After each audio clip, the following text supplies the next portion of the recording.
And welcome to the very final section of our 1 hour Intro to Android Studio tutorial. All I'm going to do now is take a few minutes to provide a quick summary as to everything we covered. If you're completely comfortable moving forwards, then feel free to skip this section and move right on to the next tutorial. Otherwise, I'll just kind of go through the order in which we did everything. So obviously we started by downloading and installing Android Studio. The place in which you can find that, in case you missed it for whatever reason, is just by Googling or searching on whatever engine, Android Studio download. It should be version 3.0.1 is the latest one at the time of me recording this.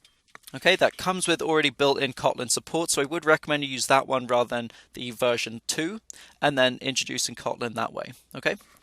So after we downloaded and installed it, we just explore the interface. There are various parts of Android Studio available to access various functions if you check out those drop-down menus. Otherwise, we have our basic toolbar, generally speaking, the project structure window, the open file window with all your files here.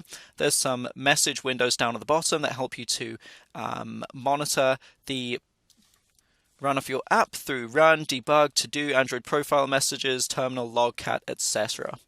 Okay, we explored the file hierarchy, saw that any kind of resources in the resource folder, you got your drawable stuff for images, bitmap for icons, values for colors, strings, and styles, and then all your layout files go in layout here.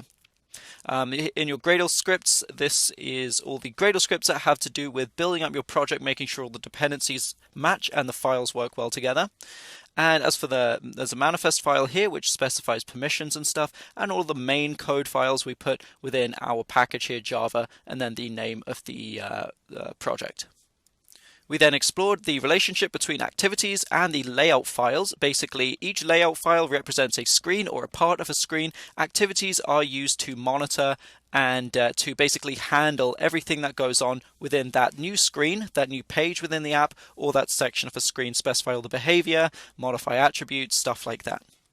After this, we set up a layout file of our own. It just contains a text view up at the top, a way to display static text, and a button, which is just an interactive element. I'm sure you'll know what buttons are. We connected these to our main activity through this variable text view, which now points to that text view, and this function press button action, which is executed or triggered every time the user presses the button, because we've specified it in the on click here. We then wrote a little bit of code to actually execute when the user presses the button. This helps us to grasp the concept of interacting with existing elements, modifying or retrieving attributes, as well as actually executing some code when the user presses the button. And finally, we covered the debugger in the very last section, which is just a way to kind of set up breakpoints and then pinpoint exactly where in your code there might be errors so you can try to fix them. Alright, so with that, you now have all the tools you need to begin developing apps with Android.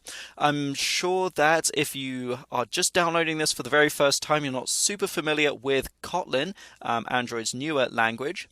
So feel free, in fact, I do encourage you to please watch our tutorials on Intro to Kotlin, or if you want Java instead, we have videos on Intro to Java.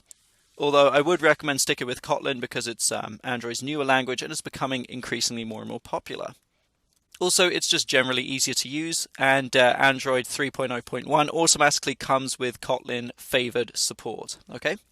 So, with that being said, thanks so much for watching this tutorial, guys. I really appreciate the support as always. Hope you will continue to watch our tutorials, continue to learn from them, and just generally have a bit of fun watching them.